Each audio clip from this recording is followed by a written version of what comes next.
Good afternoon, ladies and gents, and welcome to Snow Hill Court, London EC1, next to the Church of St Sepulchre without Newgate. This is one of London's hidden oldest alleyways or courtyards, and there's a little bit of history around here as well, apart from the church, which is lovely in itself, of course. But round here, I did show some pictures of it, and I've found a little bit more of the history, done some research and such like.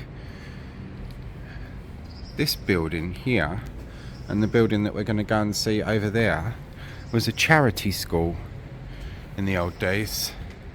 This wall and the ground on which it sits are the property of the parish of St Sepulchre, London, rebuilt 1873.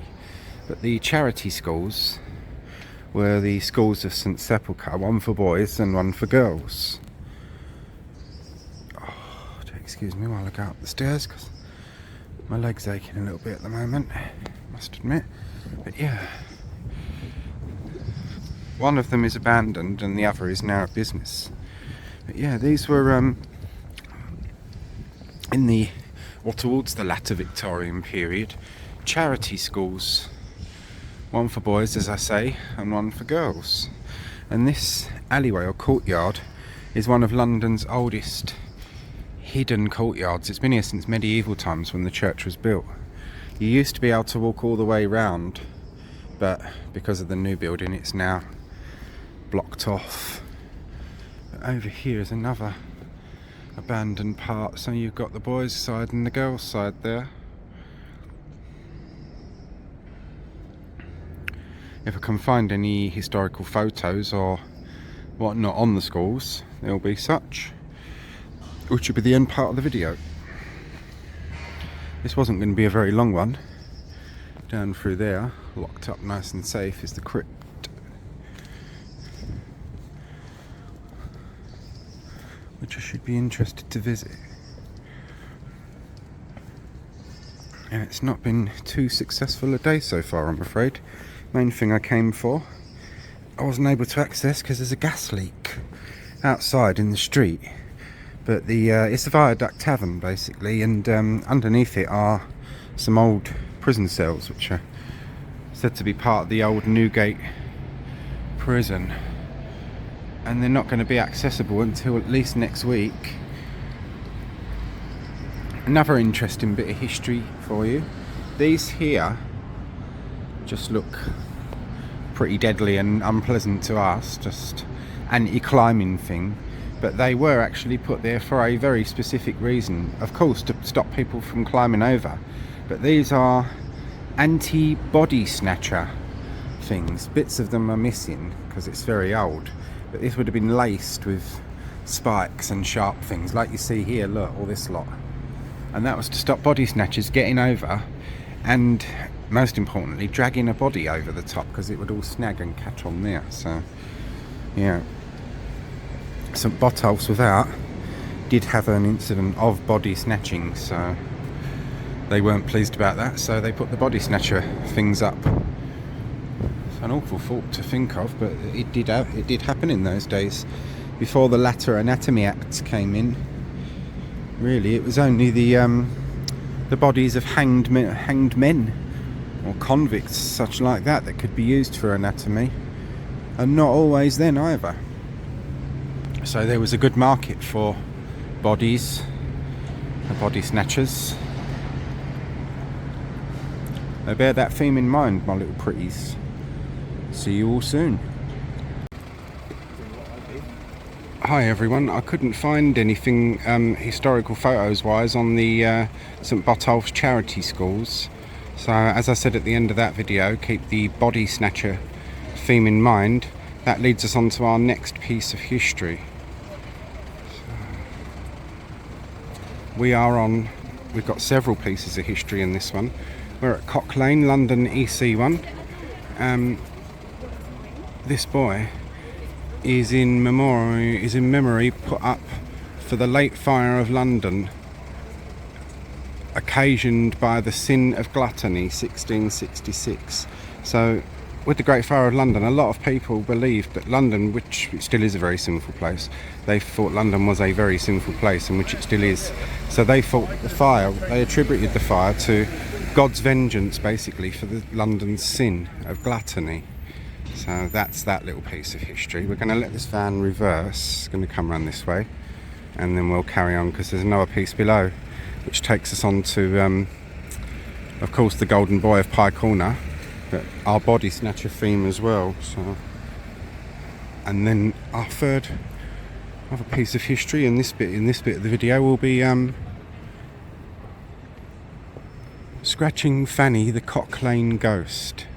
I'm not joking with you. This was a people hoaxed a ghost story in the 18th, I think it was the 17th or 18th century, and it became known as Scratching Fanny the Cock Lane ghost. So yeah, that will feature some historical info on that. Anyway, the Golden Boy of Pye Corner. The boy at Pye Corner was erected to commemorate the stain of the Great Fire of London, which, beginning at Pudding Lane, was ascribed to the sin of gluttony, when not attributed to the Papists, because they blamed the Roman Catholics for starting the fire. That's another piece of history for another time, but a man called Hugo Gruber basically was mentally ill, and you get these people that claim to do things they've not done. He basically claimed to have started the Great Fire of London by throwing a fireball through the window of Thomas Fariner.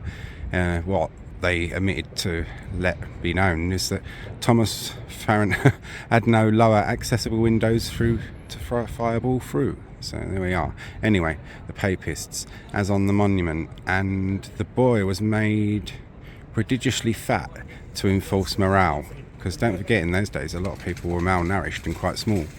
He was originally built into the front of a public house called the Fortune of War, which used to occupy this site, and was pulled down in 1910. Onto our piece of body snatcher history. The Fortune of War was the chief house of call north of the river for the resurrectionists in body snatching days. Years ago, the landlord used to show the room where, on benches round the walls, the bodies were placed, labelled with the snatchers' names, waiting till the surgeons at St Bartholomew's could run round and appraise them. Sorry, my reading isn't normally this bad. I've gotten over an eye infection. So anyone that's watched my videos before know that I'm not a dunderhead. Not like the greatest reading ability in the world, but not normally that bad. Anyway, yeah, that's the Golden Boy of Pye Corner, and we're now going to walk down Cock Lane. We'll get to the end there, and that will take us on to our bits of historical information, which will feature basically what we've... Sorry, just there's someone on the other side of the road, so don't want to like filming people without their consent. It'll basically feature the pub, the Resurrectionists.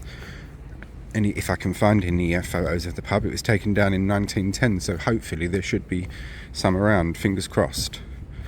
But I didn't have any luck with finding any old images or photos of the St Botolph's charity schools.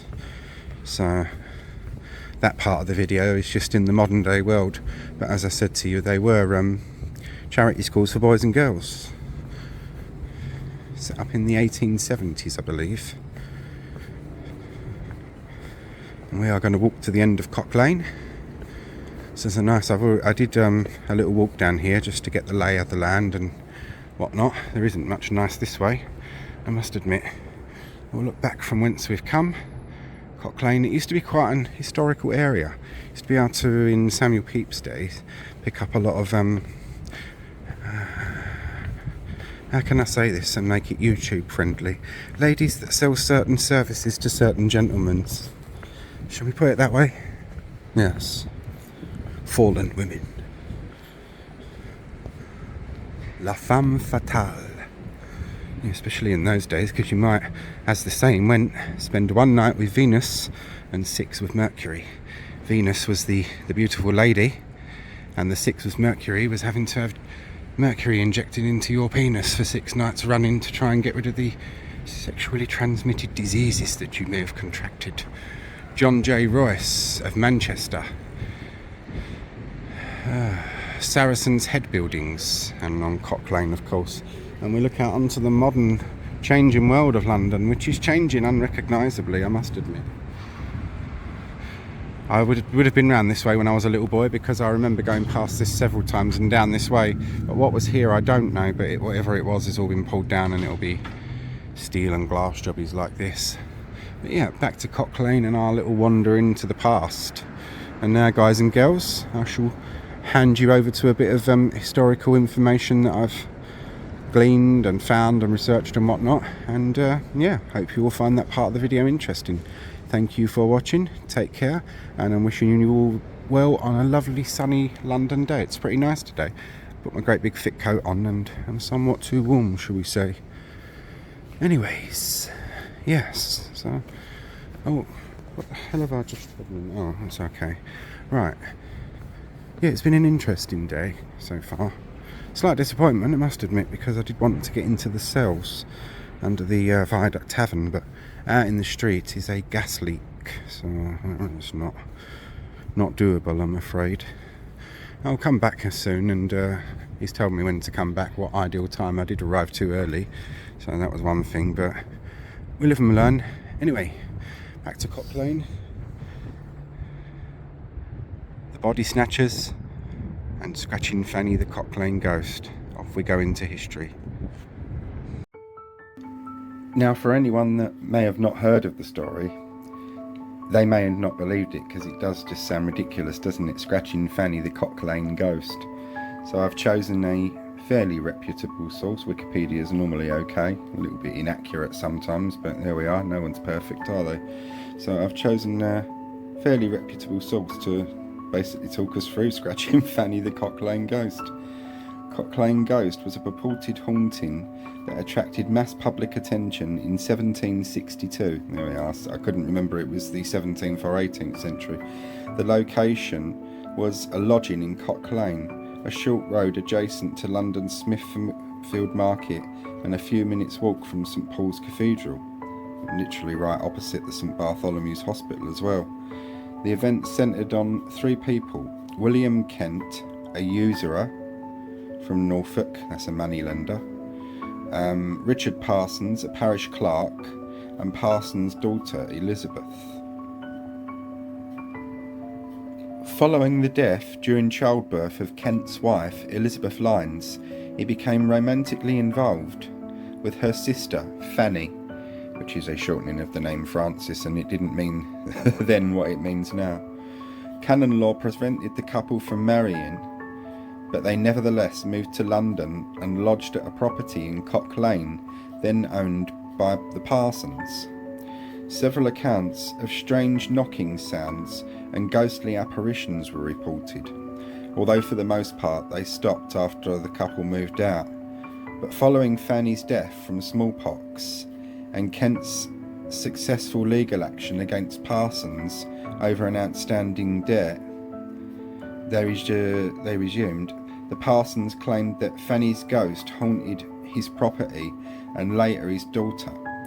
Regular seances were held to determine Scratching Fanny's motives. Cock Lane was often made impassable by throngs of interested bystanders.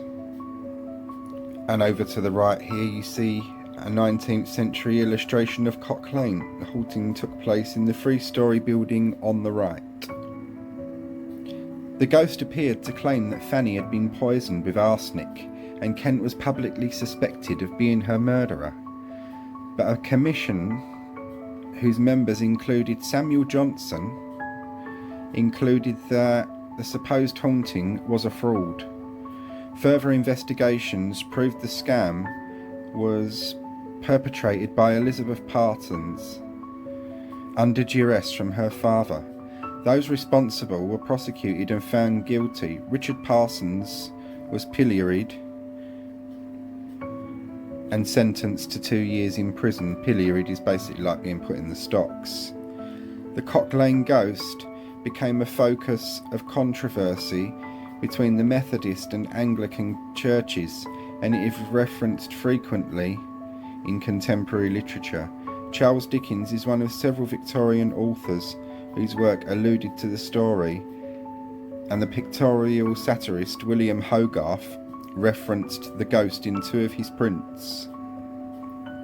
And this bit is some background information. I'll scroll you through it slowly, and you can pause to read or carry on to the actual haunting part of the video, which will be the next bit of the story, which I shall read out for you. Right, I'm going to scroll on to the next section, so pause now if you wish, or carry on.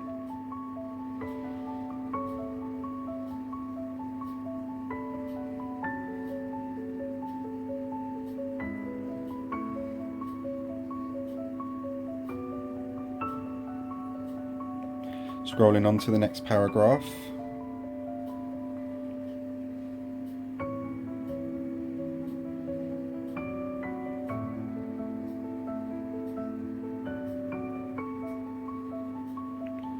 Scrolling on to the next paragraph. There's quite a bit of this, but it is interesting.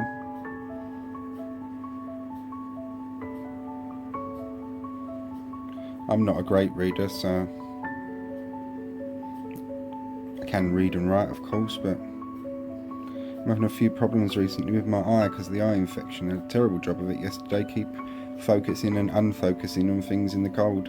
Scrolling on to the next paragraph now.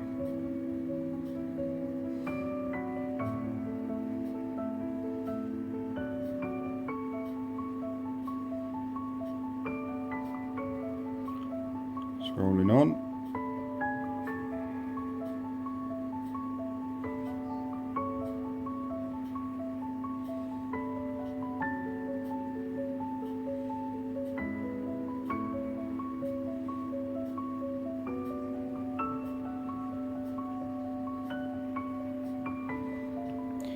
And there we get onto the haunting part now.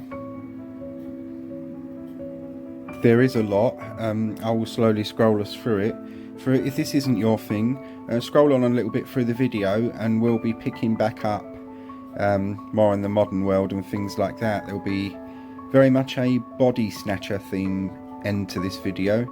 If that's your thing and you like old pubs, scroll on to the end, read through this if not, because it is interesting. Well, I find it interesting.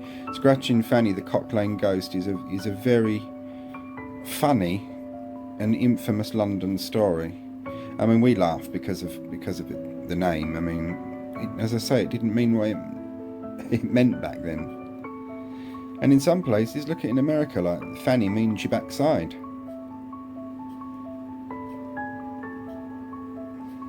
And for any Americans that may not know what I'm alluding to, in England, Fanny means a woman's private parts. Oh gosh, how common and frightful. Right, going to move on to the seances bit now, so...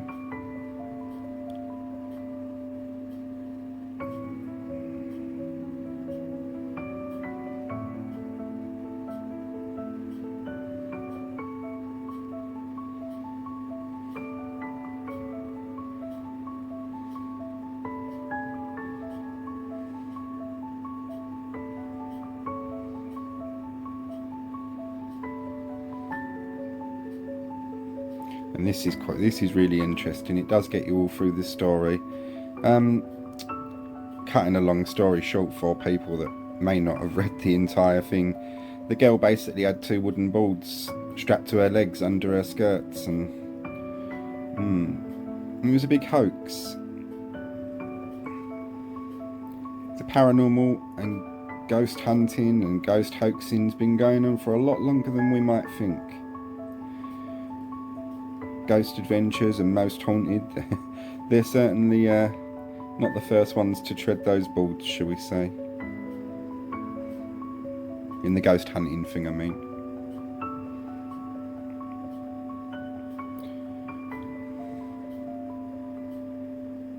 We'll be getting onto the investigation part in a sec.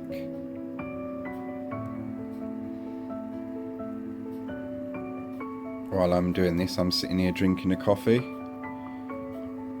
having a smoke. I don't have as much free time as I used to, but managing to get a fair few decent things done, and maybe not churning out so much content. I might hopefully People are finding it interesting and what.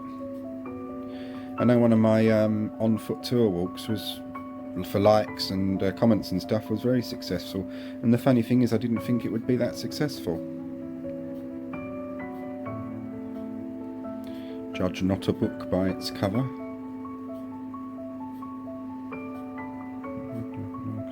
Oh look, Prince Edward, Duke of York and Albany attended the seance on the 30th of January 1762. This is what I'm saying, it was such a big thing and fascinating too.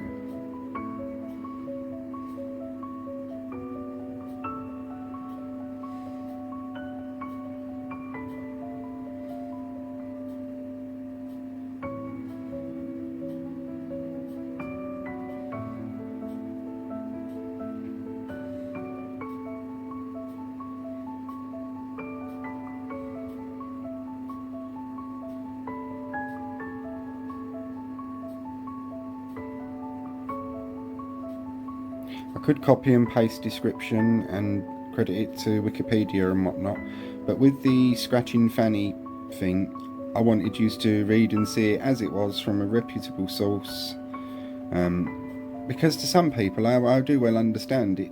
It sounds like a joke. I mean, children love it if they say that one. They absolutely love it. They just laugh if they know what that word means. Exposure now. Dr. Johnson, one of my other favourite historical Londoners, very decent bloke actually, and didn't suffer fools. And he kind of saw right through it as a hoax.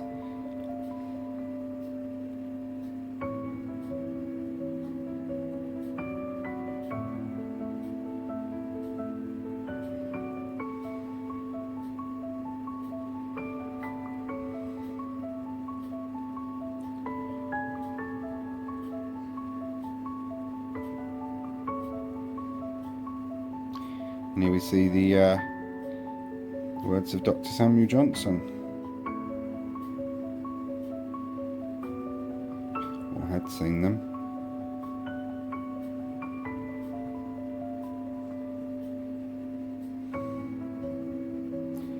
Here we are, look over to the right, the piece of wood used by Elizabeth Parsons and a map of the haunted room as illustrated in 1762. She had two of these wooden board things strapped to her legs, and when they requested that the ghost knocked, that's what she would do. We think of spiritualism and seances and such like as very much as a Victorian invention.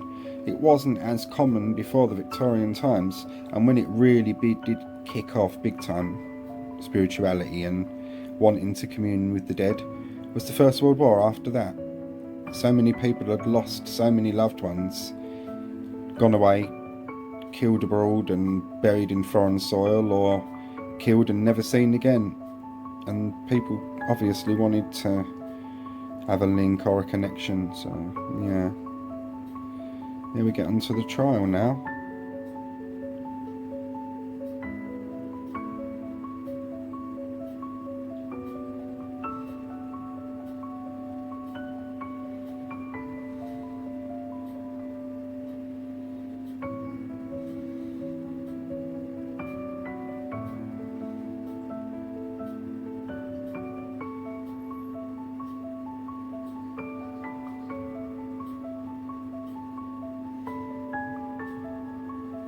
Pilloried 3 times in 1 month.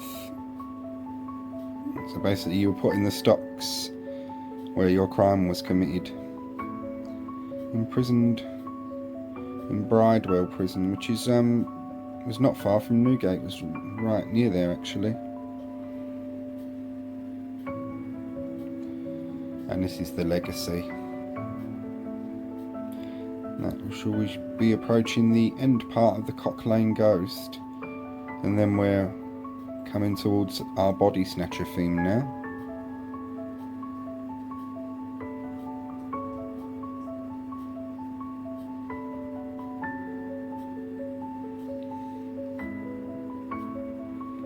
James Boswell. good friends with Samuel Johnson, and he doesn't get enough notoriety in my opinion. I don't agree with some of his views though, I must admit. As a person, I wouldn't have liked him. As an author and someone who's left us some good historical accounts, I am that much for that, but some of his views on slavery and on people of colour I could never agree with. And the funny thing is, Dr. Johnson had totally opposing views to his friend, but yet they got on so well.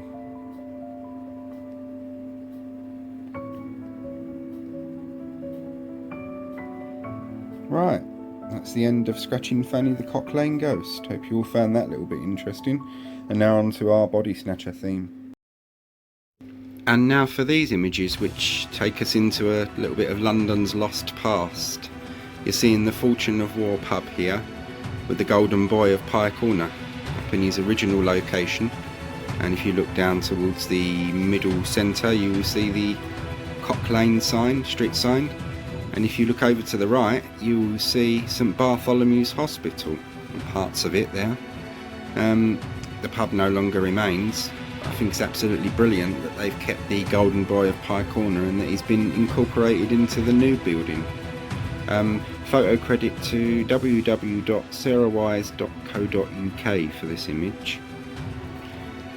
This image, a old newspaper clipping, shows basically the frontage of the pub as it was, with the Golden Boy of Pye Corner. He changed his locations on the pub several times over the years, but he stayed like more or less where he was until that pub came down and was replaced. This photo is also credited to www.sarahwise.co.uk. And this one, quite probably my favourite image, really shows the frontage and the side of the pub, a proper old London pub, an old gin palace as they were known. The signage all big and bold and brightly coloured and lit inside. They were attractive for a reason. But yeah, we see the Golden Boy of Pye Corner up on his plinth there, and the pub as it was, and to the left you can just see the starting of Cock Lane. This photo is credited to www.closedpubs.co.uk. And this image very much takes us on to our Body Snatcher theme. This was the ultimate Body Snatcher pub, and we're on to our next location now, which is also a known Body Snatcher pub, and pretty gory history to that one as well. But surprisingly enough, a lovely pub and a lovely feeling inside. So if you're into old London pubs, carry on watching and you'll be joining me at our next Body Snatcher themed location.